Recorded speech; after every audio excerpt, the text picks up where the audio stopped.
we're going to be going full circle, I guess. Yeah. You know, it went from offline to online. Online has caused a 24/7, 365 work culture. Because whilst we're sitting in here having a little gas, there's our competitors out there doing things to generate opt-ins and money and revenue for their businesses. You can't go to sleep because the other side of the world, your competitors are doing something. We're nuts, the society we've created. We used to go out for lunch. We used to have Saturdays and Sundays off to play sport with the kids. You can't do that now, you're nuts. You lose money, you lose market share. That's what you guys have done. What do you think about that? You guys have done that. Listening to you, we're losing money, Rick. Yeah, get out there and get online. Yeah, in fact, I'm gone. I play lunch and I play sports. the good thing is, of course, you've got your smartphones. Twitter, this guy's a twat. Yeah. I'm doing loads of business. iPhone, Rick Pullan, kill him. Another article, I love this. 70% of CEOs have lost trust in marketers. And then there's a whole load of things on there.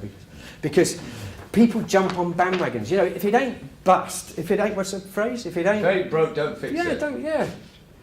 And some, you know, oh my God, how many times am I hearing about Pinterest? You got to have Oh, no. Anyway, sorry, I've got to crack on. My fault, sorry. No, it's fine. You know, we're just not getting enough new clients. That's our issue at the moment. I mean, Office Depot, Viking Direct and Office Depot called us in. They called us in to police the CRM company that they'd appointed, a big CRM company that I won't name because I won't hurt them, but I think it's D and B.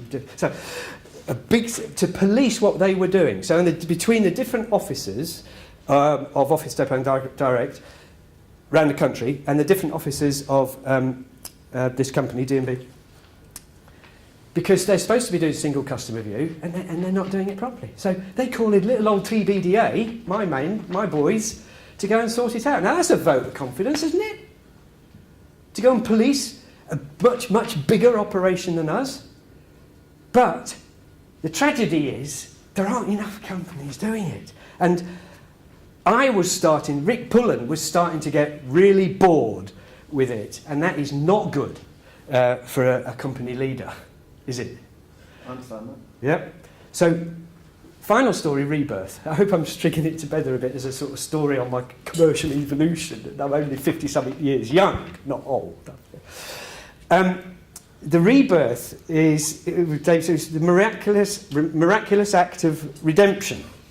So Rick Pullan meets David White, and David White meets Rick Pullan, and there's a breath of fresh air. He nails me on brand essence. You know, why are you whining about not having enough business? What are you doing to, to change, but still stay within your niche, but to make you sound attractive? What are you doing? So he nails me on that, on reinvention. I give him content because he's got a big commercial philosophy called Giver's Gain. Right? And Giver's Gain is about giving content to people so they trust you and then they want to work with you. You know, there's a big opt-in between corporates as opposed to between consumers. Is this a big build-up and you're going to give me commission? Why don't you shut up? Okay. I don't mind interaction with the story. No, I'm not giving you commission. You give me commission. But, I mean, and what an epiphany journey it is. I've nearly finished, don't worry. Keep paying attention. It's a good story. It's only a manuscript. We'd been worrying, as I've been saying to you, about how to make database marketing sound sexy. Because data is the source of all good creative. I'm not talking about brilliant adverts like the drumming Grilla, or I'm not talking about the Red Bull Stratus thing, which is probably arguably one of the most amazing marketing things ever. I'm just talking about ordinary guys doing ordinary marketing. And when you talk to them about data, bored very quickly about data.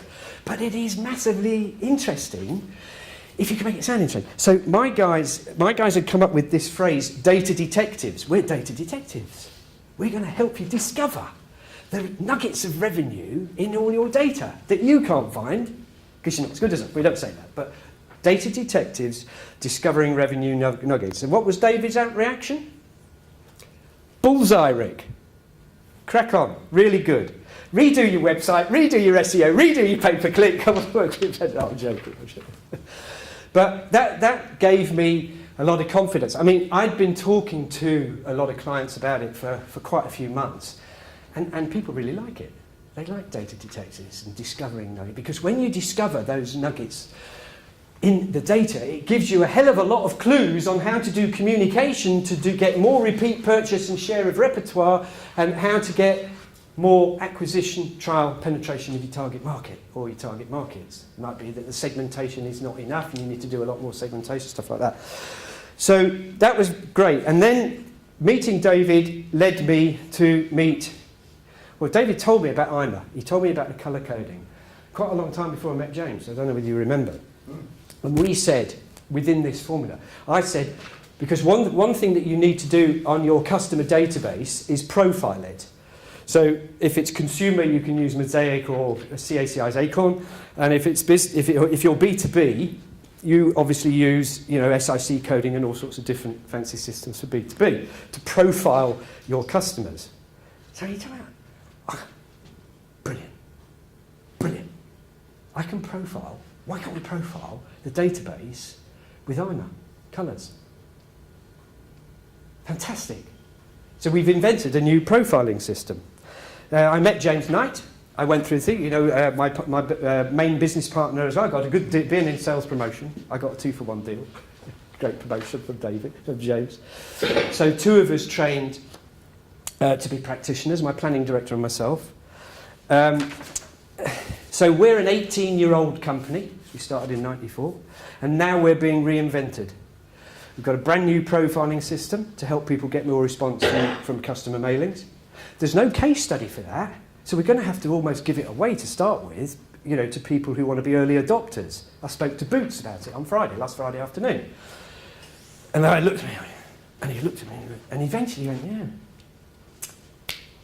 yeah, if I write my emails, if I do my mailings in 4 different ways, different headlines to attract people, I should get extra response. It's a big thing about direct marketing, is building response from your activity, so that you can measure more ROI, more return on investment, so you can go to the financial director and clobber him for him to go to the board and say, I support the proposal from marketing to invest more.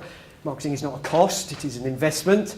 I don't want to preach or get on a soapbox, but marketing is not about brochures and communications. It's an attitude to business, how you think. It's the core of the business. So, all this is really important to help build response.